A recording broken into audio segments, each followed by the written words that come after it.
Graças, paz, abençoados. Amém. Glórias ao nosso Deus, ao Criador, ao Eterno, ao bendito, né? Aquele que se manifestou como o Deus Pai, se manifestou como Filho em Cristo Jesus e tomou a sua forma, o Espírito da glória, o Espírito de Deus, o Espírito Santo, o Espírito Criador, o Espírito Todo-Poderoso.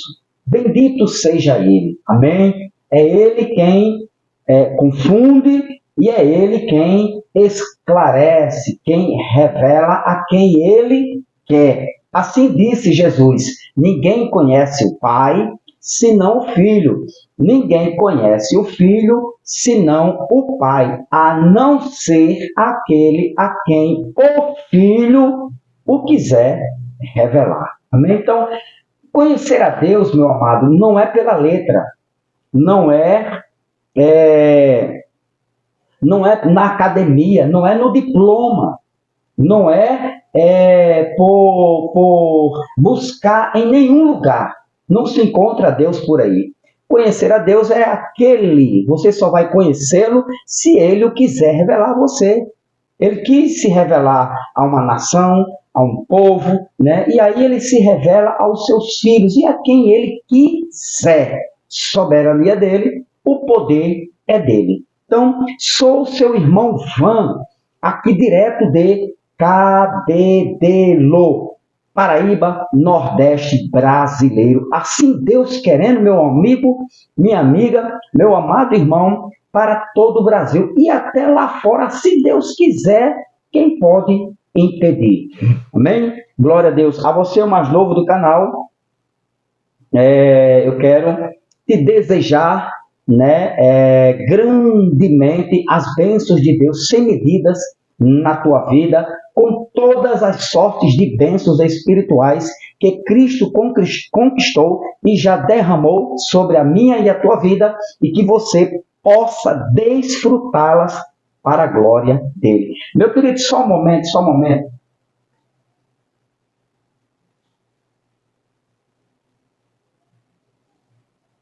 Eu recebi de um irmão, né, aqui do canal, ele escreveu, comentou aqui e disse, pode citar até meu nome, pode citar seu nome? Ele disse, pode. Isto aqui eu vou nos vídeos posteriores. Né? Eu vou terminar esse estudo sobre o Evangelho da Graça e o Evangelho do Reino. Vou terminar acho que mais uns 2, 3 vídeos para a gente concluir. Mas o irmão, aqui o nome dele é Felipe Black. Felipe Black. E ele colocou assim, olha só as perguntas que ele me fez. Ele tem algumas dúvidas e pediu que eu escrevesse, fizesse estudo sobre isso.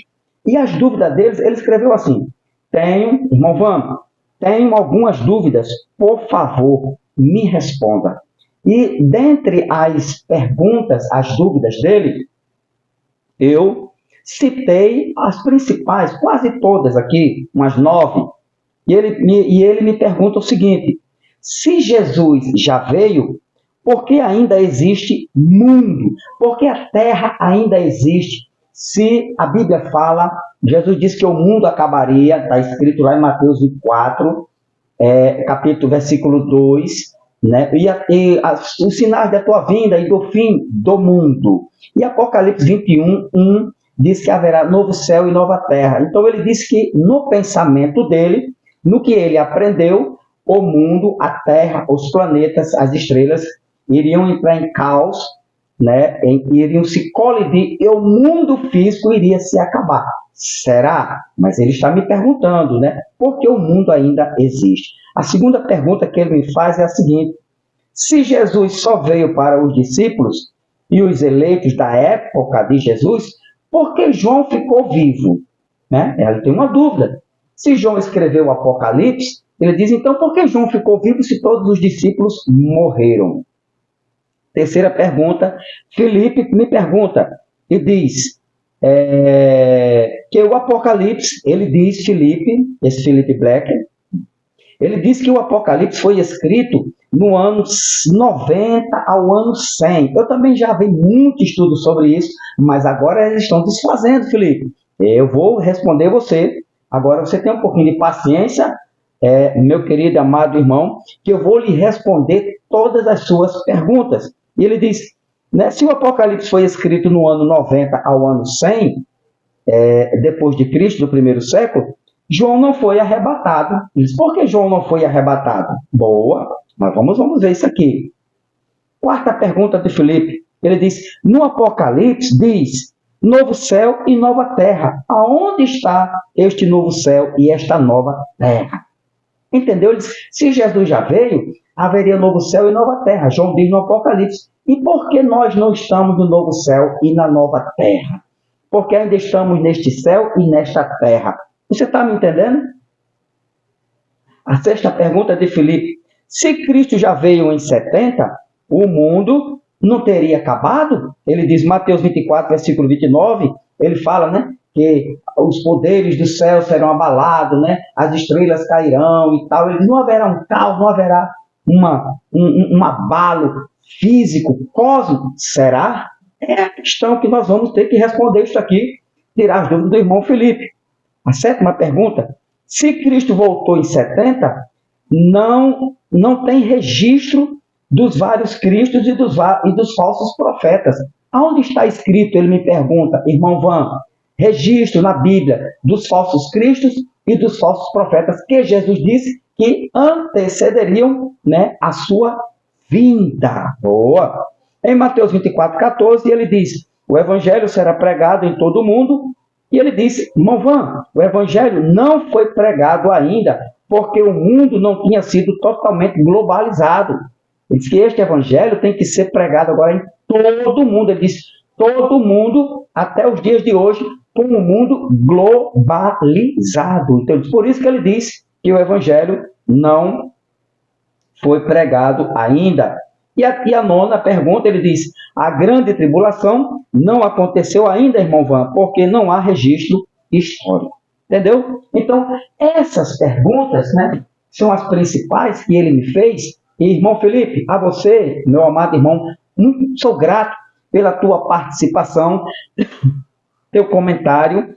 Agora, aguenta um pouco, mais alguns vídeos, deixa eu terminar isto aqui, porque senão quebra meu raciocínio, mas eu te prometo que as perguntas que você me fez, eu vou respondê-las uma por uma, tá bom? Inclusive, eu já preparei algumas, já tenho resposta aqui, mas deixa eu terminar aqui sobre o Evangelho da Graça. Acompanha, vê se tu tem uma noçãozinha sobre, se tu pega alguma coisa que também faz parte dali, se o Evangelho já foi pregado ou não, beleza? Tranquilidade? Então, parabéns a todos vocês que perguntam, que comentam e participam neste canal Metanoia da Graça. Deixa teu like, desde já eu já te peço, deixa teu like e se inscreva, né? Ajuda aí o irmão Wanda aqui de Cabedelo, se inscreva fazendo este canal crescer e compartilha para a glória de Deus. Se não, deixa quieto, só assista e dá o like. Amém? Glória a Deus. Então vamos aqui, vamos para cá. Então, nos vídeos passados, eu falei sobre o Evangelho do Reino. Mateus 24, 14, Jesus disse, quando este Evangelho do Reino for pregado em todas as nações, então virá o fim. Ainda vou falar sobre o fim, que o fim já veio. Né? Não o fim do mundo cosmo, né, irmão Felipe, mas do mundo judaico, do sistema de lei, de um sistema mosaico. Isso a gente vai falar isso aqui tranquilamente, né? Um vídeo para cada tema. Agora, então este Evangelho do Reino foi pregado sim. Tem um estudo aí, Felipe, dizendo assim que o Evangelho do Reino já foi pregado. Dá uma olhadinha, dá uma procurada aí, vê se tu acha e assista. E depois tu comenta de novo aqui, tá bom? Em nome de Cristo Jesus, para a glória de Deus. Então, encontramos essas duas expressões, Evangelho do Reino e o Evangelho da Graça. são duas mensagens, ok? São duas mensagens. O Evangelho do Reino para os judeus da época de Pedro, de Paulo e de João, época de Jesus. E o Evangelho da Graça também para os judeus e os gentios da época de Pedro, de Paulo e de João, de Jesus. Agora, esta graça, ela é atemporal. Esta graça é para todo sempre, para todas as gerações. Por quê? Fomos salvos na cruz, no sacrifício de Cristo. E isso ali se transformou em graça, favor imerecido. Então, encontramos a expressão o Evangelho da Graça aqui. Então, antes de irmos para o Evangelho da Graça, para o texto, eu quero ler aqui com você em Gálatas, capítulo 2, e o versículo 1, e a gente pula para o versículo 7 ao 9. Presta atenção nesta leitura. Deixa eu colocar aqui, deixa eu colocar nesta versão aqui, Bíblia Viva. Vamos ver o que é que diz a Bíblia Viva. Então, depois de 14 anos, voltei novamente a Jerusalém, dessa vez com Barnabé e Tito também foi junto, os 3 pregadores do Evangelho da Graça.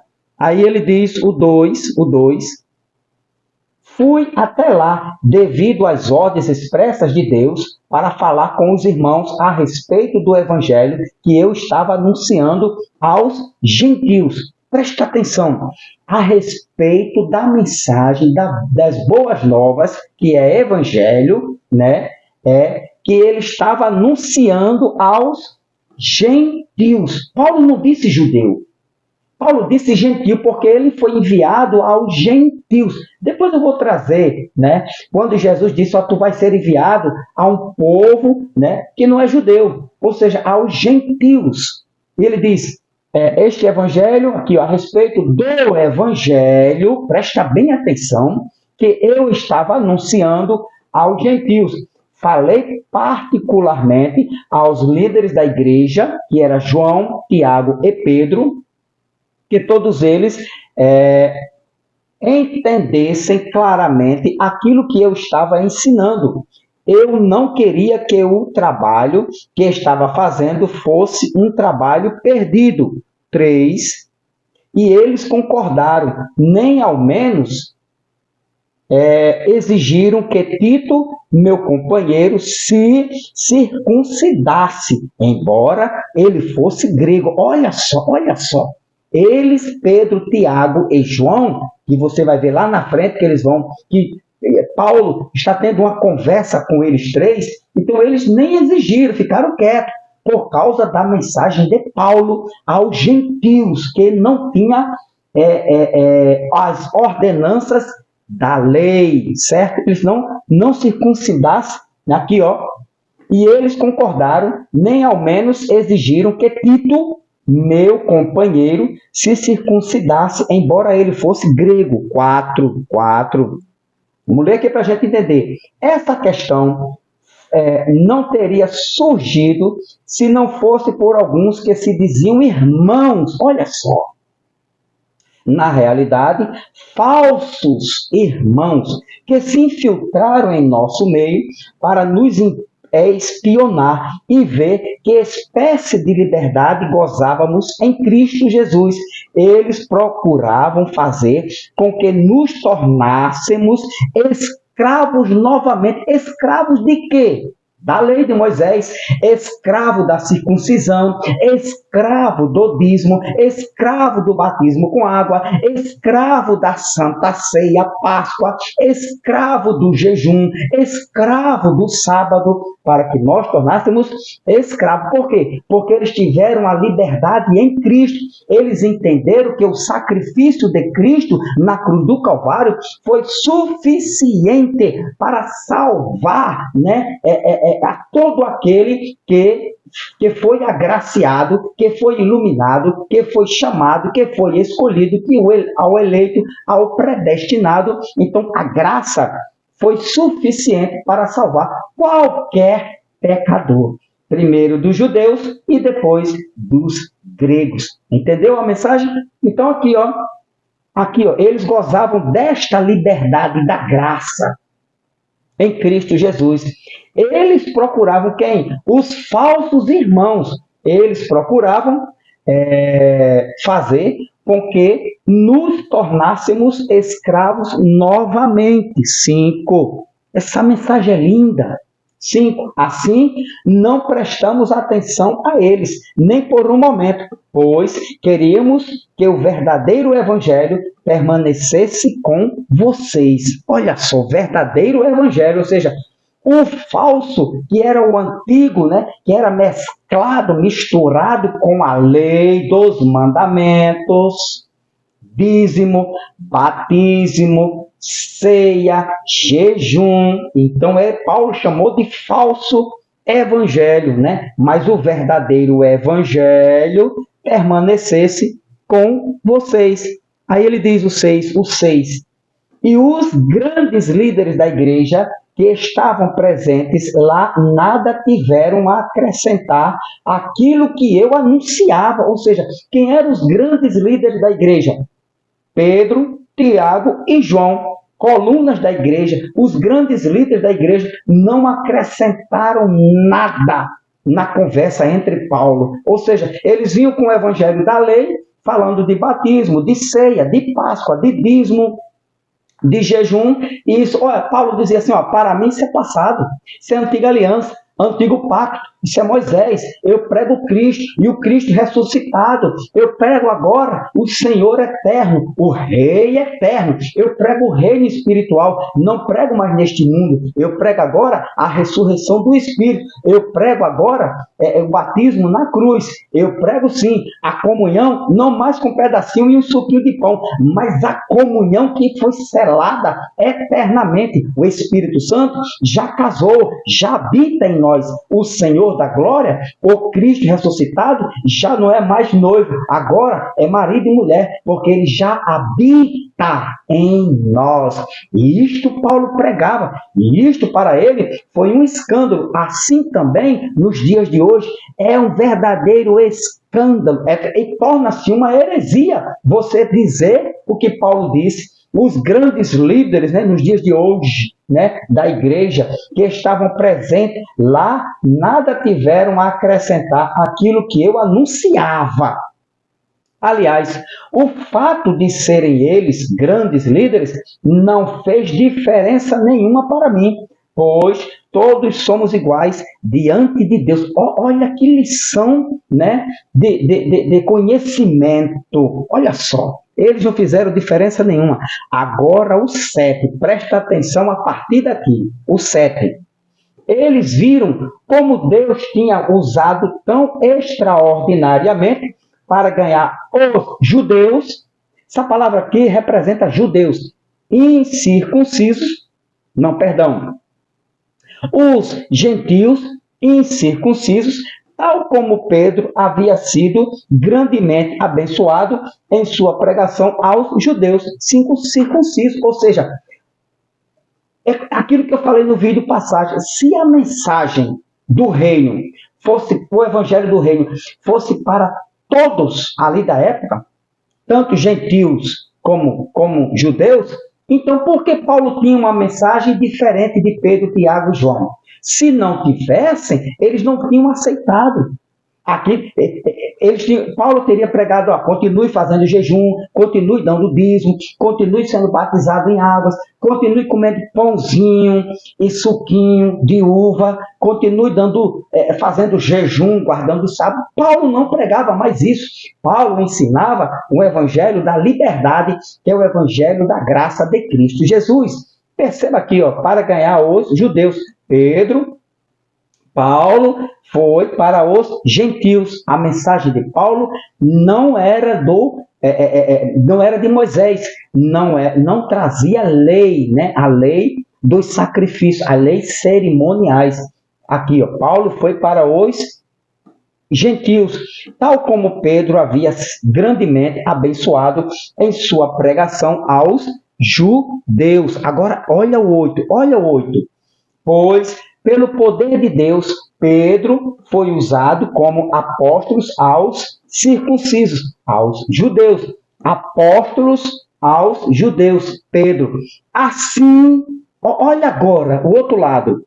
Olha as duas mensagens, as duas boas novas, os dois evangelhos. Assim como eu fui feito apóstolo para anunciar o evangelho aos gentios. Está vendo aí? Pedro, judeus. Paulo, gentios. Agora, 9. E quando Pedro, Tiago e João, os colunas da igreja, né? Os papas da igreja, preste atenção. Quando Pedro, Tiago e João, reconhecidos como colunas, porque o mesmo Deus a cada um de nós concedeu dons especiais, estenderam a mão direita a mim e a Barnabé, encorajaram-nos a continuar a nossa pregação. Eles não impediram a nossa pregação aos gentios, enquanto eles prosseguiriam sua obra com os judeus. A mensagem dos judeus, de Jesus de Nazaré, né, foi para os apóstolos, São Paulo, aos judeus. O Jesus ressuscitado converte Paulo no caminho de Damasco e dá uma outra mensagem, não outro evangelho, mas uma outra mensagem, as boas novas para gentios. E esta mensagem Paulo revela em outras cartas, que é a graça de Cristo Jesus. A salvação por meio do sacrifício de Cristo Jesus. Entenderam? Então, aqui você começa a diferenciar Pedro e Paulo, Pedro, João e Tiago, evangelho do reino judeus, não gentios. Paulo, Barnabé, Silas e outros, evangelho da graça aos gentios, para salvar tanto gentios e judeus. Agora, aqui, ó, então perceba aqui que vamos encontrar esta expressão que eu citei lá em Atos, capítulo de número 24, capítulo de número 20, perdão, versículo de número 24, a gente encontra esta mensagem aqui, ó. Mas eu não dou valor à minha própria vida, a menos que eu possa terminar a carreira e completar a obra que o Senhor Jesus me destinou a realizar, a obra de contar aos outros a boa nova da graça e do amor de Deus, as boas novas da graça de Cristo Jesus. Amém? Então, graça encontramos aqui o evangelho da graça e o evangelho do reino. Então, graça, esta palavra graça aqui, ó, graça, lá na língua original, você vai estudar um pouquinho, você vai encontrar lá Evangelion tes haritos tu teu, ou seja, o evangelho da graça de Deus. Agora, eu coloco aqui, nesta aqui, na Fiel, olha só como é que diz lá no finalzinho. E o ministério que recebi do Senhor Jesus para dar testemunho olha só, do evangelho da graça de Deus. Está lá, do mesmo jeitinho, na língua grega. Então, o evangelho da graça de Deus. O evangelho da graça de Deus, existe essa palavra aqui, ó, graça, aqui, ó, graça, que vem da raiz da palavra grega haris, ou haris, que é um substantivo feminino para o gracioso sentimento de aprovação, benignidade, amor que Deus exerce para alguém da raça humana. Aquilo que Deus escolheu é graça. Né? A quem Deus surtiu de bênção, graça. Aquele a quem Deus ofereceu salvação, graça. A quem Deus tomou, né, pela sua mão, graça. Então, aquele que Deus tirou do lamaçal do pecado e trouxe para a sua maravilhosa luz, graça. Sem mérito do homem, sem santa ceia, sem batismo nas águas, sem dízimo, sem busca no Espírito Santo, sem guarda de sábado, nem domingo, nem de nenhum dia da semana, porque senão não é graça, meu irmão. Graça é pura, graça é isenção total dos sacrifícios da lei de Moisés. Se há uma obra, deixou de ser graça. Entendeu como é que funciona? Graça é isso aqui, ó. Foi o favor de Deus, o querer de Deus, a vontade de Deus, os planos de Deus na vida do homem para salvar, né, tanto judeus como gentios. Então, isto é graça. Aqui também, aqui, veja Romanos capítulo 3, Romanos capítulo de número 3, versículo de número 24, olha o que é que diz. Romanos 3, 24. Presta atenção, olha o que é graça. Sendo justificados gratuitamente pela sua graça, pela redenção que há em Cristo Jesus. Presta atenção. Sendo justificados. Essa justificação aqui é inocentados. Certo? Ou seja, foi pago, a sua dívida com Deus foi paga. Como? No monte fazendo jejum. É isso que o texto está dizendo. Você pagou a sua dívida com o seu dízimo. Você pagou a sua dízima quando você participa de Santa Ceia. É isso todos os domingos. Não, você, o crente, né, só pode pagar a sua dívida quando ele faz jejum e oração. Aí ele é justificado diante de Deus. Não, isto acabou. Estas ordenanças, estes sacrifícios, né? Essas penitências foi para os judeus do primeiro século. Os judeus que praticam hoje, eles são totalmente ignorantes da graça de Cristo. Desconhecem totalmente o evangelho da graça de Cristo, nas cartas do apóstolo Paulo. Então, agora preste atenção na leitura aqui, ó, sendo justificados, inocentados, aboliu a nossa culpa, não temos culpa nenhuma diante de Deus, né? Os pecados, né, dos judeus, a condenação que nós tínhamos de Adão, nós agora somos inocentes, fomos justificados por causa de quê? Gratuitamente, por nada, pela sua graça, pelo sacrifício de Cristo, pela morte e ressurreição de Cristo, pelo sangue de Jesus, pelo corpo de Jesus, pela palavra nós fomos lavados, então fomos justificados, inocentados, gratuitamente. Mas os evangélicos não aceitam esta palavra gratuitamente, não. Por quê? Culto de oração, culto de jejum, culto do batismo nas águas, culto do dízimo, culto da Páscoa, culto do ósculo santo, culto do sábado, culto do domingo. Culto é tanto do culto, e para poder fazer o seu sacrifício, porque não aceitam, não concordam com Paulo, ou seja, discordam totalmente do sacrifício de Cristo Jesus. Os evangélicos, as demais religiões, não aceitam aquilo que foi feito na cruz do Calvário. Então, sendo justificados gratuitamente pela sua graça, pela redenção que há em Cristo Jesus. Tem mais? Tem mais. Está aqui, ó. Capítulo 11 de Romanos ainda, versículos 5 e 6. Olha a lição que Paulo traz. 5 e 6. Assim, pois, também, agora, neste tempo, ficou um remanescente segundo o jejum.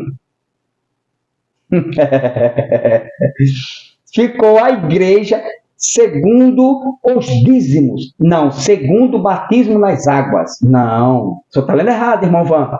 os remanescentes para serem salvos, segundo